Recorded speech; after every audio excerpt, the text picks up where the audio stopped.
All right, let's talk about a connection that might not seem obvious at first, the link between climate change and, believe it or not, the stability of our entire global financial system. It's a massive topic, so let's just dive right in. So here's the big question, the one that probably keeps a lot of financial regulators up at night. Could floods, wildfires, and our massive shift to a green economy actually trigger a financial meltdown? Something on the scale of what we saw in 2008? It sounds like a movie plot, but the short answer is, yeah, it's a real possibility. And this is the fundamental reason why. The world's financial markets are finally waking up to this simple, powerful truth. Climate risk is financial risk. It's not separate. Unexpected climate events don't just hit one company. They can send shockwaves to the whole system if we're not identifying and managing them properly. Okay, so how in the world do you even begin to manage a risk that's this huge, this unpredictable? Well, that very challenge led to a coordinated global response, and it goes by a specific name. It's called the TCFD. That stands for the Task Force on Climate-Related Financial Disclosures. Now, what's really important to get here is where this came from.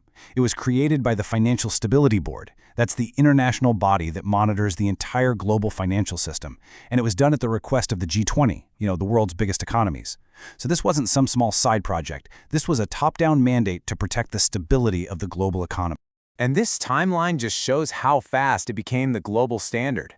I mean, look at this. It was set up in 2015, they consulted with experts all over the world, and by 2017, the final recommendations were out. Today, it's pretty much the go-to framework for climate disclosure on a global scale. So what does the TCFD actually ask companies to do?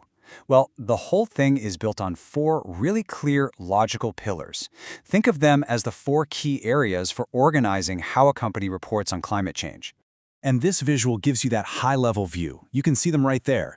Governance, strategy, risk management, and metrics and targets.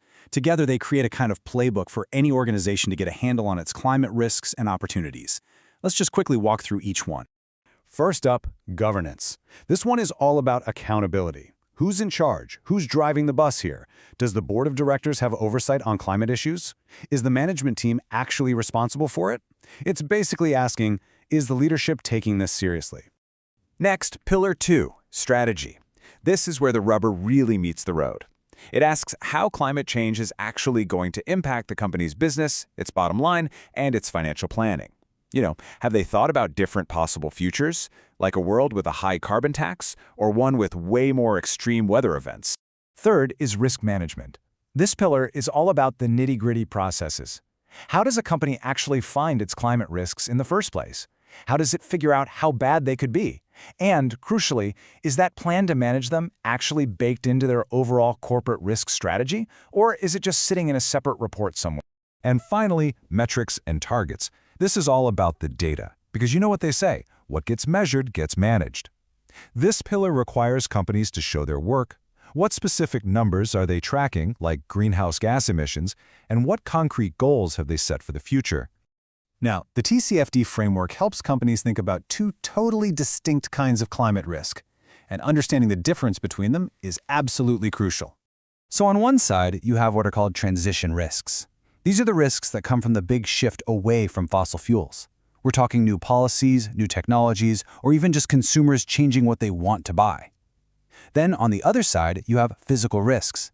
These are the ones that are probably more obvious, the direct hits from climate change itself, like hurricanes, droughts, and rising sea levels. Let's use some real-world examples to make this super clear. A transition risk? Imagine a new carbon tax gets passed. All of a sudden, a company's operations are way more expensive. Or think about the boom in electric vehicles. That's a huge disruption for the traditional auto supply chain. A physical risk could be acute, like a single massive storm that wipes out a factory. Or it could be chronic, like slow, long-term water shortages in a region that a company relies on for manufacturing. So we have this framework, we understand the different types of risk, but let's zoom out. Why does all of this really matter on a global scale? Well, it all comes down to one word: stability. This quote right here really just nails it. When companies are transparent about their climate risks, everybody wins. Investors can make smarter choices about where to put their money. The whole system gets more stable because regulators can spot danger signs early. And maybe most importantly, it helps steer money, that's the capital, toward the clean technologies we really need for the future. Now, this diagram is fascinating because it maps out the chain reaction. You can see how a climate risk doesn't just stay inside one company's walls. No, it flows outward, from the corporation to its investors, its insurers, and its lenders. It's a total domino effect.